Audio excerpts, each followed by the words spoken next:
Monde numérique. Des smartphones plus fins et transparents, des réseaux plus intelligents, de l'IA et de la VR. Deuxième épisode spécial de Monde numérique depuis Barcelone, consacré au Mobile World Congress, le plus grand salon des technologies mobiles. Cet épisode vous est proposé en partenariat avec Free Pro, le meilleur de Free pour les entreprises, qui a choisi Monde numérique pour vous faire vivre le Mobile World Congress 2025. Les nouveaux smartphones se ramassent à l'appel au Mobile World Congress de Barcelone. C'est normal, c'est là que traditionnellement les marques dévoilent leurs nouveautés, enfin presque toutes les marques, si l'on accepte évidemment Apple qui n'a jamais été présent, Samsung qui réserve désormais le lancement de ses flagships, c'est-à-dire ses smartphones vedettes, à des événements séparés, LG qui a lâché l'affaire il y a plusieurs années et Huawei qui a déserté le marché européen et américain pour cause de bannissement par les États-Unis. Résultat, la place est libre et c'est un véritable boulevard pour les marques chinoises qui occupent donc largement le terrain à Barcelone. Avec des tendances intéressantes, des smartphones toujours plus forts en photographie, toujours plus intelligents grâce à l'intelligence artificielle, on en parlait hier, et toujours plus fins grâce notamment à une nouvelle technologie de batterie silicium-carbone qui offre un meilleur rendement énergétique et qui permet donc de faire des batteries ultra fines. À l'arrivée, ça donne des smartphones ultra fins de l'ordre de 5 à 6 mm à peine. C'est joli comme tout, on trouve ça notamment chez le coréen Samsung avec le Galaxy S25 Edge ou chez les chinois Oppo ou Tecno. Du côté des originalités, on fait aussi dans la transparence. C'est la marque de fabrique de Nothing, cette jeune entreprise britannique qui a attendu le deuxième jour pour dévoiler ses nouveaux produits, le Nothing Phone 3A et le 3A Pro. Particularité, donc ils sont transparents, enfin presque, on voit une partie des composants à l'intérieur, ce qui donne un design unique pour des produits plutôt accessibles à moins de 500 €. Autre originalité, un smartphone qui change de couleur avec la température. C'est le Série 14 Pro de la marque chinoise Realme. Lorsqu'on le trempe dans l'eau glacée, il passe immédiatement de la couleur blanc nacré d'origine à une sorte de bleu veineux plutôt élégant. Et quand on le ressort de l'eau, et lorsque la température dépasse les 16 degrés, il retrouve sa couleur blanche naturelle. Un artifice amusant, purement esthétique, rendu possible par l'utilisation de pigments thermochromiques qui réagissent donc à la température. Tant qu'on y est, toujours au rayon des originalités, signalons ce PC portable à énergie solaire du chinois Lenovo. L'arrière de l'écran est recouvert par une dalle photovoltaïque. Du coup, si vous oubliez votre chargeur, pas de problème. À condition qu'il y ait un peu de soleil, le constructeur assure que 20 minutes d'exposition à la lumière vive permet de récupérer 1 heure de batterie. Pour autant, ce n'est encore qu'un prototype qui n'est pas commercialisé. Cette année à Barcelone, on est un peu déçus en raison de l'absence d'un joujou qu'on nous fait pourtant miroiter depuis quelque temps, les fameuses lunettes connectées. On s'attendait éventuellement à en trouver partout, bien ce n'est pas le cas. Il y a bien quelques modèles intéressants, comme notamment un des précurseurs dans ce domaine, le chinois TCL, qui présente les Reno X3 Pro. Ces lunettes capables d'afficher des sous-titres de traduction en temps réel lorsque vous discutez avec quelqu'un dont vous ne parlez pas la langue. J'avais testé le tout premier prototype, puis une version plus évoluée l'année dernière, et cette année, eh bien, le joujou s'est encore amélioré, et surtout il s'est affiné et allégé, car évidemment cela n'a de sens que si cet outil peut véritablement être porté au quotidien. Donc ça existe, mais pour l'instant ça reste un produit de niche vendu uniquement sur le site du constructeur. À propos de lunettes, ou en tout cas de choses qui se mettent sur la figure, on a pu apercevoir enfin le casque de réalité virtuelle signé Samsung et Google. C'est quasiment sa première sortie publique, le fameux projet Muhan, conçu comme une réponse au Quest de Meta. Cela dit, à part une belle mise en vitrine, aucune information intéressante ne filtre concernant ce projet Muhan, concernant ses caractéristiques ou ses capacités réelles. On sent bien que l'affaire est encore balbutiante et il s'agit seulement pour ces deux marques d'occuper le terrain face à leurs prestigieux concurrents. En revanche, il y a une marque qui, elle, continue de creuser son sillon. C'est même l'un des pionniers du secteur. Je veux parler du taïwanais HTC avec ses nouveaux produits Vive, des casques de réalité virtuelle et réalité mixte encore plus autonomes, mais un positionnement beaucoup moins grand public et beaucoup plus tourné vers les professionnels, y compris les professionnels de l'espace. Explication de Thomas Dexmier, vice-président chez HTC. HTC, c'est une série de business units. Surtout, le cœur de métier, c'est la réalité virtuelle, avec un gros focus sur les usages entreprises. D'un côté, grand public, on est toujours là, avec des casques historiques tels que celui que vous avez pu utiliser pour la première fois il y a 6, 7, 8 ans. Le fameux Vive.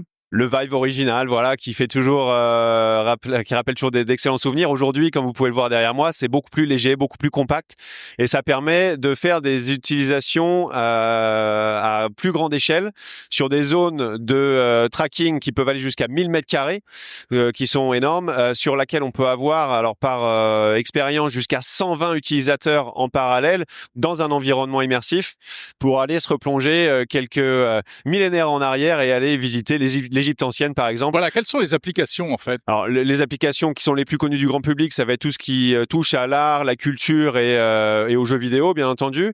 Mais aujourd'hui, on se rend compte que dans les sujets de transformation digitale, les usages liés à la formation, à la simulation sont bien évidemment dominants dans le secteur. C'est amusant parce que vous êtes même dans l'espace. Alors, moi, personnellement, je n'y suis pas allé, mais non, c'est pas vrai vous, que j'ai pu participer à ce projet qui était absolument fascinant, qui avait pour vocation justement de valider que la technologie de réalité virtuelle qui marche très bien sur Terre peut aussi marcher dans l'espace. Ça, c'était un challenge technologique absolument fascinant.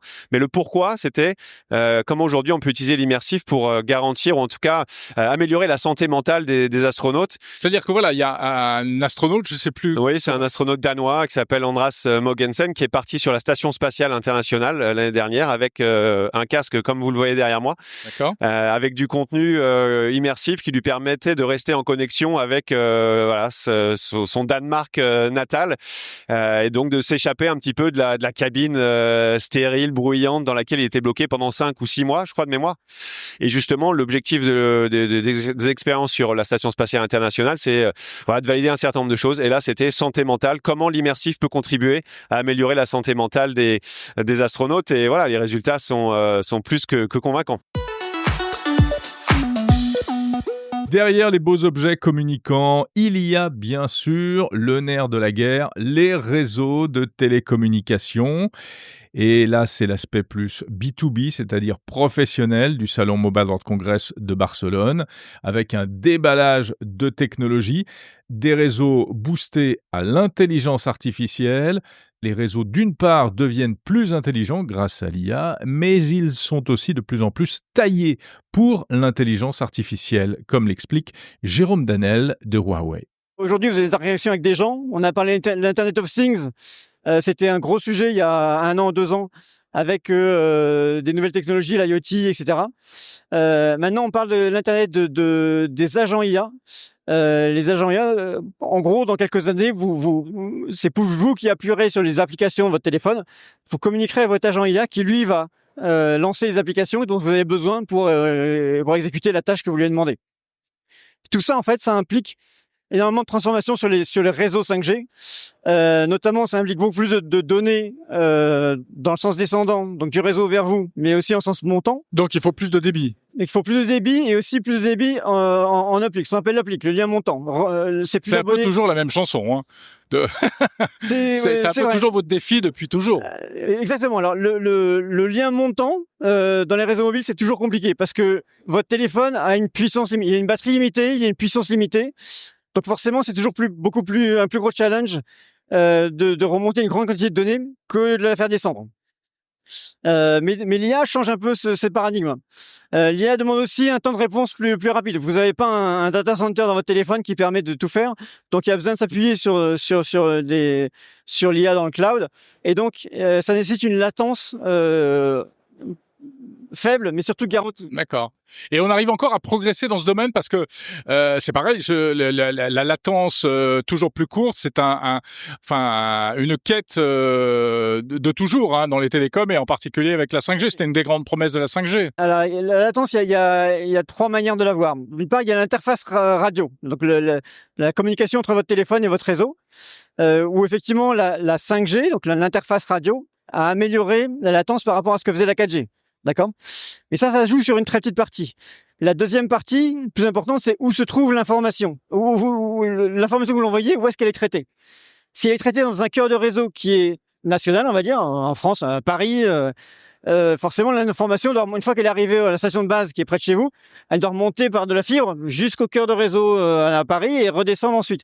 Donc ça introduit une latence qui est très importante, qui est la plus grosse partie. Donc la 5G amène aussi une reconfiguration du cœur de réseau où on va distribuer des fonctions plus proches de l'abonné pour pouvoir les traiter plus proches de l'abonné et pas avoir des milliers de kilomètres de fibre à faire. Et la troisième partie, c'est la partie dimensionnement du réseau radio. C'est-à-dire que très souvent, les problèmes de latence qu'on a dans une technologie radio, c'est pareil en Wi-Fi, c'est pareil en 4G, en 5G, c'est le fait d'accéder à la ressource radio, de pouvoir émettre. Parce que j'ai beaucoup de monde, j'ai beaucoup d'abonnés qui interagissent dans une même cellule, j'ai des problèmes de congestion et donc c'est là que je perds de la latence. Donc pareil, pour pouvoir garantir cette latence, il va falloir que j'implémente des solutions pour que j'ai pas de congestion. Donc c'est un dimensionnement du réseau. C'est également ce qu'on appelle le slicing. On en a parlé beaucoup, on en parle un peu moins cette année parce que ça devient presque une commodité, j'ai envie de dire. Mais c'est un terme important, la 5G. Le slicing, ça permet de faire des tranches de réseau avec une latence garantie pour certains usages. Monde numérique. Toujours côté B2B, à noter une annonce de l'opérateur FreePro, partenaire de ce podcast, je le précise. FreePro qui a présenté une innovation destinée à ses clients professionnels, des Smart Cells, c'est-à-dire des petites cellules 5G, autrement dit des mini-réseaux 5G, compacts, faciles à installer, qui offrent une connectivité locale sécurisée et performante, avec un débit contrôlé. C'est ce qu'on appelle de la 5G privée, une application particulière de la 5G qui est de plus en plus prisée par les entreprises, les grandes, mais aussi désormais les PME. Allez, on termine par un coup de cœur, aperçu sur 2 stands, donc on peut presque parler de tendance. Ce sont des bras robotiques pilotés par reconnaissance visuelle de mouvement. Je m'explique, vous faites des mouvements avec votre main devant une caméra et à l'autre bout de la pièce ou à l'autre bout de la Terre, eh bien ça fait fonctionner, ça fait bouger une main robotique articulée, hyper fluide. J'ai vu ça chez Huawei, j'ai vu ça chez Honor. Ça montre à la fois l'importance des réseaux 5G avec un haut débit et une faible latence. Et c'est aussi une nouvelle manière de piloter des bras robotiques, par exemple pour l'industrie, pour toutes sortes d'applications professionnelles. Et la fidélité de mouvement simplement avec de la reconnaissance visuelle est assez impressionnante. Voilà pour ce coup d'œil sur le Mobile World Congress de Barcelone. On se retrouve samedi pour l'hebdo avec un spécial Barcelone. Évidemment, vous en saurez encore plus. Cet épisode spécial vous était proposé en partenariat avec FreePro, le meilleur de Free pour les entreprises. Salut à vous.